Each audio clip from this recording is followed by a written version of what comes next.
नमो बुद्धाय। जय भीम। दर्शकों, इस समय अवध ओझा के दो वीडियो के अंश पहला बुद्ध अयास थे, एक तो यह है। दूसरा ये कि उनका एक और जो है कथन है, जो कहीं बोले हैं चोर चमार। ये दोनों जो कथन है बहुत अधिक वायरल है। हालांकि बताया जा रहा है कि ये वीडियो पुराने हैं, लेकिन आज वायरल हैं, तो विश्लेषण की बात तो बनती ही है, क्योंकि ये आज वायरल हो रहे हैं। तो जब सामने आ जा रहा है तो आज तो इस पर बात होगी ही होगी। तो खैर आगे चलिए। यह कि ओझा जी ध्यान दें कि बुद्धत्व प्राप्ति से पहले कुमार सिद्धार्थ एक गृहस्थ थे, एक साधारण गृहस्थ थे। उनकी अपनी पत्नी थी। यदि सिद्धार्थ से उनकी पत्नी द्वारा एक बालक, जिसे राहुल नाम दिया गया, पैदा हुआ, तो इस आधार पर सिद्धार्थ को अयास तो नहीं कहा जा सकता। ठीक है ना भाई? उनका अपना परिवार था, अपनी पत्नी थी, उनका अपना एक बच्चा था, तो उनको इस आधार पर तो अयास नहीं कह सकते कि उनका एक बच्चा था। यह एक प्राकृतिक प्रक्रिया है जो प्रदत्त है, प्रशंसनीय है। इसी को पुरुषत्व कहा गया है। यदि ओझा जी आप में यह जिन या गुण नहीं है तो आप नपुंसक या हिजड़ा कहेंगे। ठीक है ना? हाँ, इस शक्ति का अन्यथा दुरुपयोग निंदनीय है, लेकिन सिद्धार्थ के व्यवहार में तो ऐसा कुछ गलत होता दिखाई नहीं पड़ता। फिर आपने किस आधार पर सिद्धार्थ तो छोड़िए जो गृहस्थ थे, आपने बुद्ध बन चुके महामानव को अयास कहा? ठीक है ना? सिद्धार्थ गृहस्थ को नहीं, आप महामानव बुद्ध को अयास कहे हैं, बुद्ध कहे हैं। 2600 वर्षों से पूरी दुनिया जिनके आचरण, आदर्श एवं करुणा से अभिभूत होकर उनके चरणों में सिर झुकाती रही है, उनमें आपको दाग कहां से दिखाई पड़े? बताइए। 2600 वर्षों के अंदर बहुत सारे विरोधी भी हुए उनके। आपके आदि शंकराचार्य हुए, कुमारी भट्ट हुए, और बहुत सारे जो है हुए लोग, लेकिन किसी ने बुद्ध को, और आलोचना भले किए हों, लेकिन अयास कहने की हिम्मत किसी में नहीं पड़ी आज तक, दुनिया में किसी भी विरोधी को। और दुनिया में उनका विरोधी कोई नहीं है, आपके भारत में ही है ब्राह्मण विरोधी, लेकिन किसी भी विरोधी से विरोधी ब्राह्मण ने भी उनको अयास कहने की हिम्मत नहीं जुटाई। और उल्टे ही आपके ब्राह्मण धर्म में भगवान बुद्ध को विष्णु का 9वां अवतार माना गया है ना? तो क्या बुद्ध को विष्णु का अवतार किस लिए माना गया? इसलिए कि विष्णु और अयास थे, तो इनको भी उनका जो है अवतार मान करके इनको भी आप जो है अय्यास सिद्ध करना चाहते हैं, यही कहना चाहते हैं कि आपके विष्णु अय्यास थे, और उनको जो है विष्णु का अवतार घोषित कर आप बुद्ध को भी अय्यास घोषित करना चाहते हैं। तो ये आपका कहना है। हमारा बौद्ध समाज तो बुद्ध को विष्णु का अवतार नहीं मानता है। आपके विष्णु रहे होंगे, अय्यास रहे होंगे, हमारे बुद्ध विष्णु के अवतार नहीं है। आपके मानने से क्या होता है? पूरा बौद्ध जगत उनको नहीं मानता है, तो आपके मानने से क्या होता है? हाँ, अगर आप नपुंसकता के समर्थक हैं तो बात ही नहीं, क्योंकि यह अवगुण आपके समाज में पुरातन काल से है। यह अवगुण पुरातन काल से है, नपुंसकता का। बैठे निठल्ले भोंदू, पेट निकले निकम्मे, हराम की कमाई खाने वाले संतान उत्पत्ति में भी निकम्मे ही साबित होते रहे। ठीक है ना?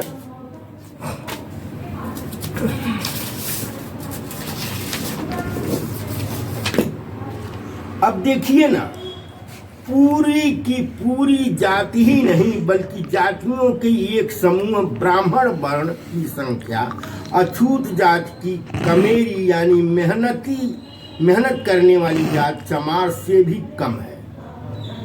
चमार से भी कम है ब्राह्मण जात की संख्या, अकेले चमार जात से भी कम है भारत के स्तर पर। इतिहास कहता है कि यदि आपके समाज की महिलाओं को इन चमार हरवाहों का सहयोग नहीं मिल पाया होता तो आपके वर्ण की संख्या और भी कम यानी लगभग आधी रही होती। आप अपने घर और मोहल्लों में दादियों द्वारा ऐसा कहते हुए सुने होंगे। कैसा? मैंने तो सुना है। कब सुना है? 65-70 वर्ष पहले सुना है कहते हुए। आगे मैं बताऊंगा कि क्या कहते हुए मैंने सुना है। वैसे तो चमार के लड़कों को बाभनों के घरों से भगा दिया जाता था, लेकिन जब कभी बाभन टोली में बच्चा पैदा होता था और हमारे मोहल्ले की चमाइन दादी नार काटने तथा 1 माह तक देखभाल करने जाया करती थी तो हम भी उनके साथ कभी कभार चले जाया करते थे। ठीक है ना? हम भी चले जाया करते थे। वैसे तो वहां से भगा दिए जाते थे, लेकिन जब चमाइन महरिन बन करके जाती थी तो उस समय नहीं भगाया जाता था। एक बार मैं चमाइन दादी के साथ गया था। कहाँ? बाभन टोली में, जहां बच्चा पैदा हुआ था, दुबई में। तो दुबाइन दादी वहां बैठी थी डंडा लेकर के। हमारी चमाइन दादी से शिकायत कर रही थी। क्या शिकायत कर रही थी? देखत है रे महरीन, ऐसे बोली भोजपुरी में।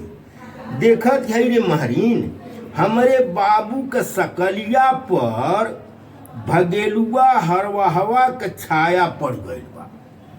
हमारे जो नवजात है बाबू के सकलिया पर भगेलुआ हरवाहवा के सकलिया के छाया पड़ गई बा। सकलिया नहीं रे, पूरा के पूरा रंगवा सखनवा वही के पड़ गई बा। केकर? हरवाहवा के। ये सब गलती हमारे पतोही के है, दादी कह रही थी। उसे बार बार कहली कि पेट में बच्चा है तो हरवाहवा से दूर रहो। दादी कह रही है, मेरे सामने कह रही थी, मैं सुना। ओकरे छाया न पड़े हरवाहवा के, लेकिन वो कहाँ माने वाली? बाबू के नाई रहले पर यानी अपने बेटे के, जब उसका पतोहिया पति नहीं रहता था, बाबू के नाई रहले पर हर घंटा बोलावे, ए भगेलू जुठिया हड़िया भर गइल बा, नदवा में डाल के गैया के खिया दो। ऐसे भोजपुरी में कहते थे। आ भगेलुआ लतखौका दौड़ दौड़ के चली जा, तो ओकर छाया नहीं पड़ी। ओकर छाया नहीं पड़ी, महरीन से कह रही है, यानी पढ़ना ही था। अब भुगते का हरवाहवा के सकल का सखाने का पूरा छाया इनके बच्चा पर पड़ गई बा। इसका क्या मतलब निकाला जाए? कहीं कुछ छिपाया तो नहीं जा रहा है, कहीं कुछ छिपाया तो नहीं जा रहा है। यहाँ क्या कारण है कि पुराने समय में मालिक लोगों के अधिकांश बच्चों की शकल पर हरवाहों की शकल की छाया पड़ जाया करती थी, शकल की छाया पड़ जाया करती थी। यह छाया लगने वाली कहावत कि छाया लगने वाली कहावत है जानबूझकर क्यों बहुप्रचारित की गई? इस कहावत को किसने बनाया? जाहिर है यह कहावत या अंधविश्वास प्रचलित कर कहीं न कहीं किसी गूढ़ सच को छिपाने की कोशिश की गई। बैठे निठल्ले भोंदू मालिक शराब और आराम में डूबे रहते थे, फिर वे अपनी पत्नियों की इच्छाओं को संतुष्ट करने की शक्ति भी खो बैठते थे, जिसकी पूर्ति मालकिन अपने हरवाहों से करवाती थी। तो शकल तो हरवाहे से मिलनी ही थी। हो सकता है आपकी शकल, यानी ओझा जी आपकी शकल कह रहा हूँ, आपकी शकल भी आपके तत्कालीन हरवाहे से मिलती रही हो। अपने बुजुर्गों से पता लगवा लीजिएगा कि कहीं आपकी शकल बचपन में आपके हरवाहे से तो नहीं मिलती थी। कभी कभी तो हमारे चमरौठी के हरवाहों के जवान लड़के तथा मालिक के जवान लड़के की शकल और रंग पूरी तरह हरवाहे से मिलती जुलती थी, मानो वे सगे भाई हों। ऐसा भी होता था। हमारे चमरौठी का लड़का दुबे जी का लड़का लगता था भाई है, और किसके लड़के हैं लगता था वही हरवाहे के लड़के हैं, यही लगता था। लेकिन अब ये कहा दिया जाता था कि छाया लग गई है दुबे जी के लड़कवा के हरवाहवा के, जो पेटे में रहल तो हरवाहवा आवत जात रहल तो ओकर छाया, मतलब समझ रहे हैं ना, शरीर का जो छाया है वह पड़ गई, यही से ओकर शकलिया बदल के ओकर हो गई। अब आइए चोर चमार पर। शायद यह कहावत भी मालिक मालकिन द्वारा जानबूझकर गढ़ा गया है। मालिक को तो अपने लड़के की शकल हरवाहे से मिलती देख शंका हुई होगी, हरवाहे से मिला था। फिर उसे डायरेक्ट दोष न देकर, डायरेक्ट कैसे कहता, उसको दोष देता हरवाहे को, तो फिर उसे डायरेक्ट दोष न देकर चोर चमार कहा गया होगा। चोर चमार। मालकिन को सच्चाई का पता था, यह सच्चाई उजागर ना हो इसलिए मालकिन ने और जोर लगाकर चोर चमार कहना शुरू किया। वास्तव में चमार ने और कुछ नहीं, मालकिन के इज्जत की चोरी किया था, वही चोरी किया था। तभी तो चोर चमार किस चीज का चोर था, अब समझ लीजिए क्यों उसको चोर कहा गया। वो कोई धन तो चुराया नहीं, वो तो हरवाहा था, सारी सुरक्षा ये करता था, देखभाल करता था। तो कौन सी चीज चुराया कि उसको चोर चमार कहा गया?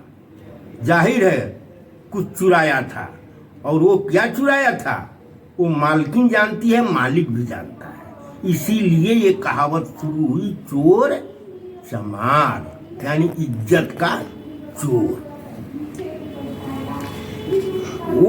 यह बदस्तूर इज्जत की चोरी किया था। और चोर चोर कहने लगा। वास्तव में चमार ने और कुछ नहीं, मालकिन की इज्जत की चोरी किया था। वह बदस्तूर आगे भी चलता रहता था। भले मालिक के सामने मालकिन चोर चमार कहे, दर्जनों व्रत रखे, पूजा पाठ करे, अंदर खाने से कोई फर्क नहीं पड़ता था। मालिक खुद शक्तिहीन थे, सो बर्दाश्त करते थे। ठीक है ना, खुद लुंग पुंज थे तो बर्दाश्त करते थे। आज भी सवर्ण लड़कियों को सवर्ण लड़कों की तुलना में परिश्रमी गठीले बदन वाले चमार लड़के पहली पसंद है, जबकि चमार लड़कियां सवर्ण लड़कों को कम पसंद करती हैं। अंतर्जातीय प्रेम विवाह की लिस्ट उठाकर देख लीजिए, ऐसे जोड़ों में ज्यादातर लड़के चमार तथा लड़कियां सवर्ण मिलेंगी। जबकि इसका उल्टा बहुत रेयर मिलेगा। अभी बिहार की एक लड़की किरण यादव का कहना है कि सवर्ण लोग संतानोत्पत्ति में भी नकारा है, फलतः उनकी जनसंख्या कम है। शुक्र मनाइए अपने उन पुरान चमार हरमाहों की जिन्होंने आपके समाज की जनसंख्या को ऊपर उठाए रखने में आपकी काफी मदद की, नहीं तो परिणाम और चिंताजनक होता, यानी वही आधी जनसंख्या रहती आज की तुलना में।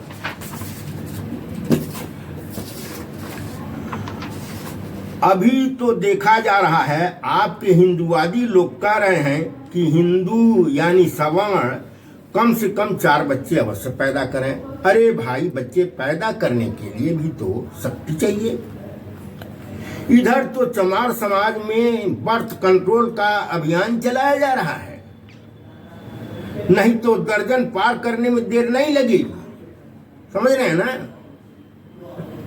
उल्टा है, यहाँ बर्थ कंट्रोल की आंदोलन चलाया जा रहा है चमारों में।